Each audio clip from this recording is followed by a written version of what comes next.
All right, so we're headed now to the char, what is basically the char tutorial for Guild Wars 2. And a little bit of story setup here. Over the last 250 years between Guild Wars 1 and Guild Wars 2, the char and the humans have been fighting a war. And 200 years ago, the char armies got to the main gate of Ascalon, which was the capital city of the humans. And rather than surrender the city, the king of the humans shattered his sword and laid a curse on all the humans of the kingdom, turning them into ghosts who are perpetually set to haunt these lands and protect them against the char. So we're going in now to the front line of one of the battles between the char and the ghosts here on the edge of char territory. So you'll see right off the bat, Martin's able to actually move around and use skills. This ties back to that dynamic combat concept I was talking about earlier. You can actually dodge and roll out of the way of attacks. And this gives Guild Wars 2 combat that action-oriented feel that we want to give out of the game. Right out of the bat, you're able to actually move around and show this off. And you'll see as he's using skills on his skill bar there, as an engineer, he's using a rifle. So the first 5 skills on his skill bar are actually determined by the weapon that he's using. In this case, the rifle. Tribute Brimstone has ordered me to the crypt. Too tall enough to make it. What's so important that the Blood Legion tribute was there? The ghost of Totalbiscuit is far more powerful than we thought. His army just broke through our defenses. Redlock's about to fight him head on. If he succeeds, it'll be weeks before the ghost reforms, and we can rebuild our perimeter. On my way. I don't like this. The war has scattered. And you'll actually see as Martin is using skills and killing guys with his rifle here, the new skills on his skill bar are unlocking. So he's halfway to unlocking skill 2 already with the rifle. And that's to give the game a sense of very early progression. And you can quickly learn the skills for the various weapons and put them all to use. So when he's got that skill unlocked, he's actually going to get a net shot, which he can fire, that'll trap guys inside nets and hold them in place.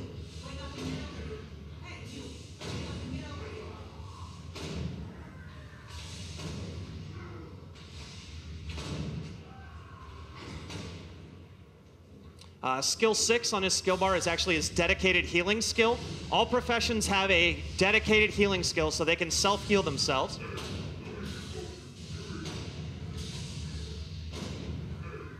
And you can see just like that, he's already unlocked one new skill for the rifle. And each weapon that you get in the game allows you to unlock these skills in the same pattern, so you can learn new weapons and learn new skills as you play through the game. Skills 7, 8, 9, and 10 are your utility skills and elite skill, and those are from a list of skills that you unlock that you can pick and slot in there as you get higher level in the game.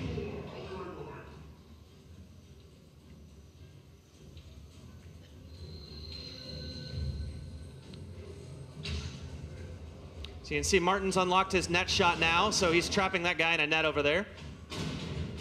And it immobilizes any foe that he hits with it. And we're going to head down and we're going to find Ritlock Brimstone here, who is one of the heroes among the Char. And Ritlock is leading a battle against Duke Baradin, who is the head of the ghost armies that we are fighting against.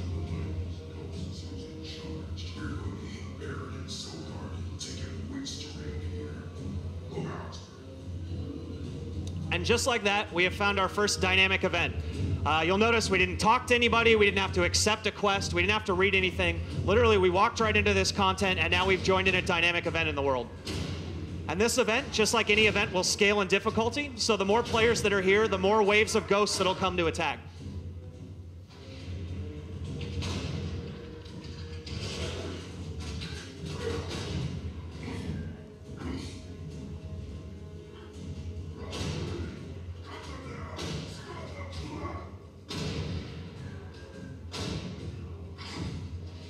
So there is Duke Baradin himself, and as a boss, he will scale in difficulty the more players who show up.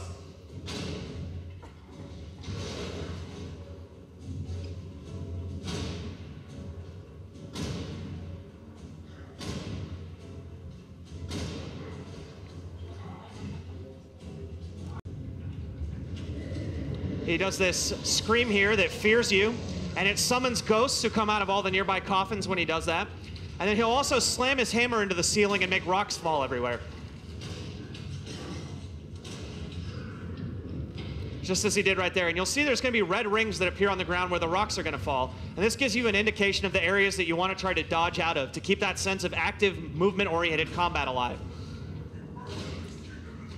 Now this boss, just like any other boss in the game, will dynamically scale, so as more players show up to do this, the boss will gain more health, his abilities will do more damage to make sure that the fight is interesting regardless of the number of players that are here.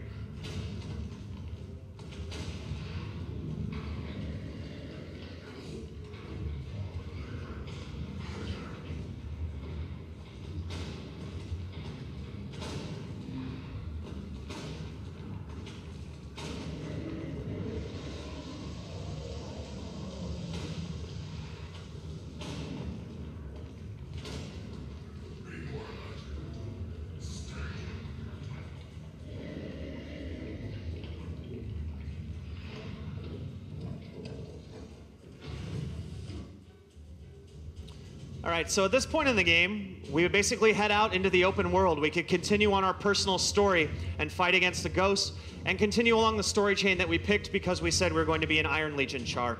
We can go out in the world and participate in many of the thousands of dynamic events that are scattered all over the world of Guild Wars 2. You can compete in PvP, you can explore the world. There are countless things that you could go out and do. So to give you a little taste of what the game feels like at a higher level and to show you what it's like if you just go out into the world at a much higher level, we're going to jump ahead in the game a little bit here and show you what level 60 looks like.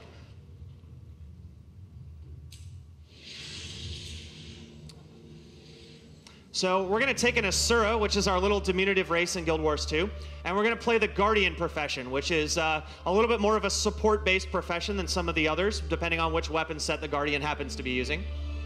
And we're going to head to Sparkfly Fen, which is about a level 60 area in Guild Wars 2. Now, the story here in this map is the Hylic, who are the frog people in Guild Wars 2, are on the edge of survival. The undead armies are pouring up out of the oceans and wiping out everything in their path. And we're going to the front lines of that battle to save the Hylic against the undead. The Sylvari have all gathered here to help fight with the Hylic to drive off the undead, as well as some very friendly Asura who have gathered in the area as well to help us out.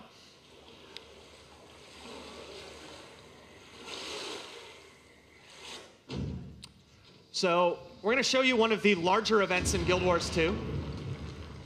Here in just a few minutes, you can see the Asura have a lot of character in their animations. It's really important to us to make them feel like they're a lot of fun, they're a little laid back. You can dodge roll with them and they'll actually flip through the air when they dodge.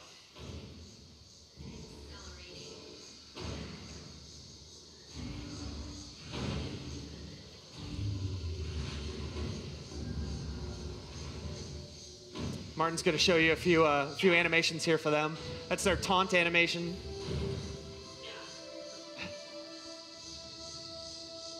So let's talk while we're waiting here for this event to begin. And this is the joy of a dynamic event system. We actually don't know what's going on in the world at any given time. So since this event currently isn't going on, we're going to wait until it starts, and we're going to show you a little bit of other stuff until it kicks off.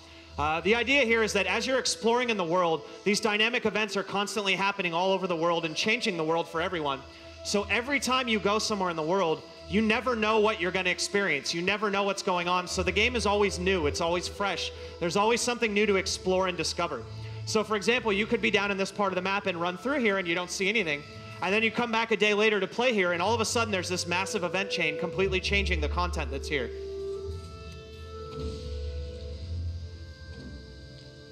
So we'll talk about the Guardian profession here for a little bit, which is what Martin has with this his Asura. The Guardian is able to put symbols on the ground, and these symbols actually provide buffs for any allies who move into them and do damage to enemies. And this is the kind of healing that we have in Guild Wars 2. It's all very visual, it's all very easy to see on the screen. You're never watching other people's UI bars move up and down constantly. Instead, you're looking at what they've put on the screen and how you can take advantage of it and where you can move to take advantage of it. So it looks like the event chain that we wanted to show you here is about ready to kick off in a minute. So you're going to want to keep an eye on the horizon out there in the distance.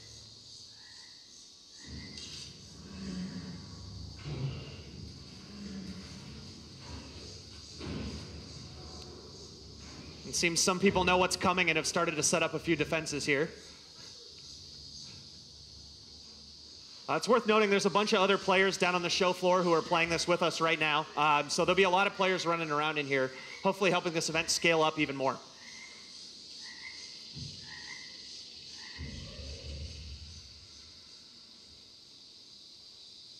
Looks like there might be something in the water.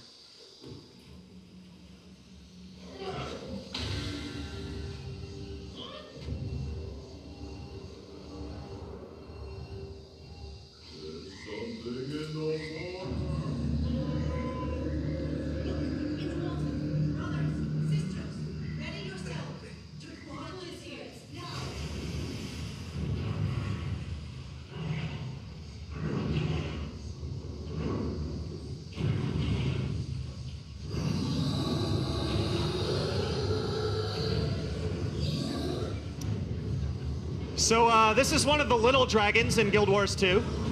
And this is a dynamic event out in the open world where everyone can experience this, just like any other dynamic event in the game. As you can see, they obviously scale dramatically in size and difficulty based on the event. And this event has a lot of different layers to it. So the dragon will summon these guys here, the bloated creepers.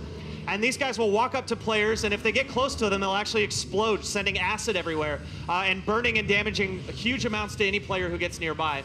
So players need to work together to kill these guys. The dragon will also summon these giant bone walls you can see behind you. And these bone walls serve two purposes. One, they trap players close to the dragon so they can't get away from the creepers. And two, they protect the dragon from the turrets, as Martin is on right now, which players can use to bomb projectiles into the dragon from a distance. Now, the whole time players are on these turrets firing into the dragon, there are waves of undead that are constantly pouring in, trying to kill any of the players that are on the turrets. So there needs to be a group of players that is protecting the turrets so other people can be on them fighting. You can see Martin's jumped on an Asura turret here.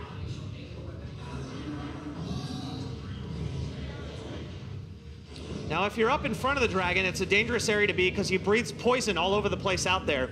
And so this battle comes in a lot of different layers that are going on. There's one layer of people who are right up in front of the dragon, fighting him up close. They're fighting off the bloated creepers. They're avoiding the dragon's poison breath attacks. There's a next layer of people who are destroying the bone walls, who are manning the turrets, and who are defending the turrets. If any of the turrets get destroyed, there are repair crews who come up from the back lines that players can escort and defend. And if the repair crews get up there, they'll actually repair the turrets so more players can get on them. Now finally, there's one other mechanic to this battle, which is the Asura Mega Laser in the background here. So let's go check out the Asura Mega Laser there, Martin. And you can see the laser is about to fire here any second. Players have defended it as it charged up.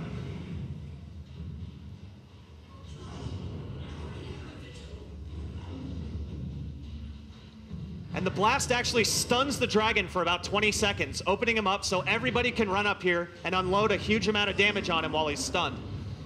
Now this laser constantly keeps charging during the battle at various points in the dragon's health.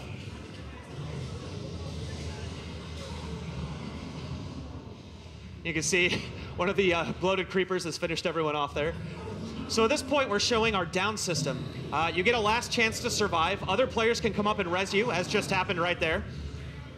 Or if you killed a creature before you lost your health, you actually would jump back up and you get your health back and be able to keep fighting.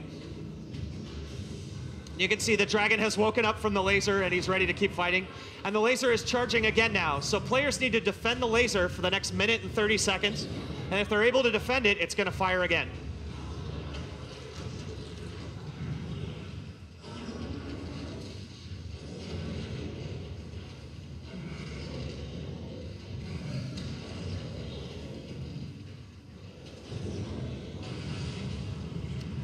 So there's one last piece to this battle that we haven't talked about, and those are Quarrels Fingers. So these are little tendrils that he summons up out of the ground. You can see one there on the right, actually. Nope, there's one right there. And these grab players and huck them back towards the dragon if you get too close to them. So players need to destroy these things before they get people. Many of them will pop up at the turrets, grab someone off of a turret and throw them back in by the dragon. And then the dragon brings bone walls up and traps players near him so they can't get away. You can see Martin has discovered a horde of undead here. And the horde of undead have now broken the video.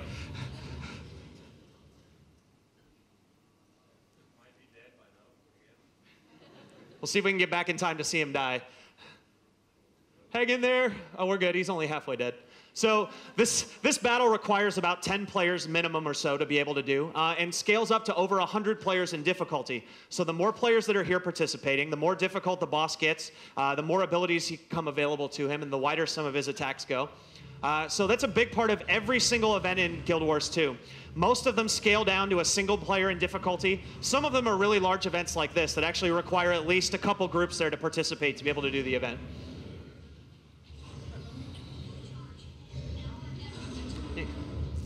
You're the laser just fired off there in the background. And the reason I know that is because voice dialogue just told me we're about to fire the laser. I didn't have to read anything telling me that. There's constantly NPCs talking during this battle, giving me cues about what's going on, and telling me when the dragon's about to breathe to get out of there, or telling me I have to blow up the bone walls. It's all voice dialogue in the game. There is over 60 feature films worth of voice dialogue in Guild Wars 2. So everywhere you go in the game, you experience things in the most immersive way, which is hearing it through voice dialogue.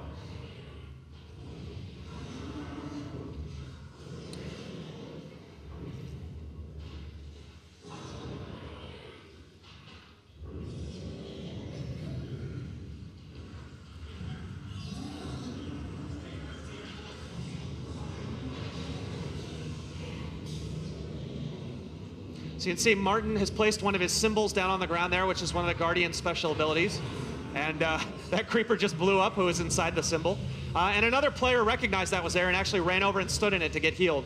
And the dragon has responded and thrown up some bone walls to protect himself here. One of the other unique things about the Guardian profession is you actually have virtues that you can use. And these virtues, as Martin is showing right there that he has selected, provide passive buffs to the Guardian. But he can sacrifice those virtues and give them to all the players who are nearby to act as more of a supporting role if he chooses to do that. He can also swap weapons while he's in combat. So right now he has a scepter and a torch equipped, which makes him more of a ranged weapon. Now right in the middle of combat, he's able to swap weapons and go right over to a different weapon set. So he's going to swap over to a two-handed hammer, and now he's actually a frontline melee character right in the middle of combat. This allows him to dynamically react to what enemies are doing and what's going on in the battle, and change his skill set and change his role in combat, so he can actually react to things and play more with other players and support other players based on when they need it or when they don't need it.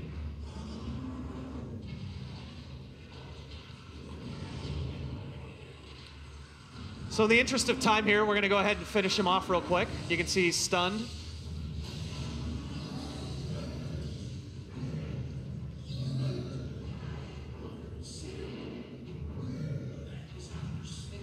And that is the end of Tequatl the Sunless. Well done. So in the real game, this battle is actually part of a massive event chain. And if players are unable to defeat the dragon, he actually sends armies out into the map that start attacking villages and towns all over the map. And players need to defend those villages, defend those towns, and then launch a counter-assault to push back out to this beach where they would battle against the dragon. For the purposes of this weekend's demo, we've uncoupled this event from the event chain, so everybody gets a chance to fight against the dragon down on the show floor. But that's how that would actually play out in the real game. And as you saw, since you helped defeat the dragon, you get a giant chest full of rewards, and everybody gets rewards who participated in the event. And now our Asura friend will sign off. All right. So we want to take a moment, and if we have a couple minutes, let folks ask. Sounds like we have time for one question. Is there somebody who has one question? We got one in the back. Yes. Here, let's get in the mic if you can, please. Hiya, how's it going? Doing well, thanks. You know the dynamic events scale up to 100 people? Yes. Will the loot match as well? Yes, they will. So I talked a little bit about how if multiple players are fighting a creature and they do enough damage to qualify for rewards for it, they actually get full experience and they get loot rolls on the table for them. Now that is true for any creature in the game you fight, from the simplest little rabbit all the way up to a super powerful boss. As long as everybody working together helps kill that creature, you all get experience and you all get loot. Now the events, like this giant dragon battle that we saw, use a separate reward mechanism on top of the one that we use for creatures. And the events constantly poll to see if players are actively participating in the event. Are they running around? Are they actually playing? Are they helping kill creatures? And if the players are actively participating, they count towards the scaling factor. The event scales and it sends more creatures and it makes things more powerful. And anyone who does enough participation in the event to qualify actually gets rewards at the end of the event, as well as the rewards they got for killing creatures. And everyone who participated in the event can qualify for those awards, even if there's 100 or 150 people participating in that event. As long as you did a reasonable amount of damage to the dragon, you can qualify for that award. And you get gold, experience, and a unique reward mechanism in Guild Wars 2 called Karma. And Karma is earned through participating in events, and Karma can be traded in for especially rare and powerful weapons and armors in the game. So instead of getting a very specific item for doing an event, you can play whatever events in the game that you want to do. You get Karma for doing it, and then you can go off and spend that Karma on what you want to buy, as opposed to having to find specific content that you may not want to actually do to get rewards. So the idea behind this is, and this is kind of a theme all the way across Guild Wars 2, it's choice. You should be able to choose to play the game that you want to play in the way that you want to play it. If there's events that you don't like, if you hate escort events, you should never have to do one. If you don't like item collection events, you should never have to do one of those. If you only want to play dungeons all day, when you get up to the level that dungeons kick in, you should be able to play dungeons for the rest of the game. If you love your personal story, you should be able to mostly do your personal story, and you're going to need to do a few things on the side, but you can pretty much continue along your personal story path. If you just want to play PvP, you can go to our World versus World open world PvP and level from level 1 to 80 entirely in World versus World PvP if you want to. If you just want to play competitive PvP, 5 minutes into the game, you can jump to competitive PvP, and the game will unlock all skills, all armors, all weapons, everything, and give you all of that, so you can play the game entirely like it's an online competitive game, and you never need to play PvE if you don't want to. Now, our hope is everybody's going to play all of this stuff and check it all out. But if there's only one aspect of the game or certain aspects you're interested in, the choice is yours to play the game that you want to play. And we want to offer you as much of a game as possible so you can play whatever it is that you want to do. And that reward mechanism for dynamic events through Karma is a big part of that. Hope that answers that question, plus some extra. All right. All right, well, thank you very much for coming, everybody. We really appreciate it. If you get a chance, stop by our booth, check out the game. I know some of you already have. If you haven't, there won't be any technical difficulties down there, I promise. So go give it a shot and play it, and let us know what you think. We really love feedback. Thank you all so much for coming. We really appreciate it.